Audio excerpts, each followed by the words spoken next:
អូលបងមិនទៅអាចសង្គ្រោះបានទេមើលទៅ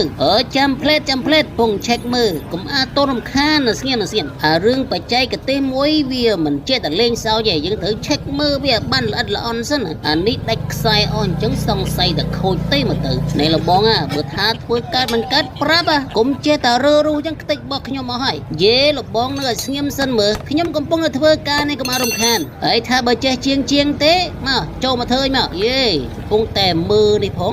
ខ្ញុំគ្រាន់តែសួរថាវាកើតឬមិនកើតអាការងារនេះវាតាក់ទងនឹងបច្ចេកទេសមិនចេះឆ្លោយឲ្យនៅស្ងៀមសិនតែលោកបងដូចជាពិនិត្យយូរដល់ហើយនេះចេះឬមិនចេះហ្នឹងអូយនៅឲ្យស្ងៀមសិនទៅខ្ញុំកំពុងតែពិនិត្យវាខ្សែភ្លើងវាមានច្រើនសរសៃបើវាដាច់អស់អញ្ចឹងសង្ស័យតែខូចហើយអ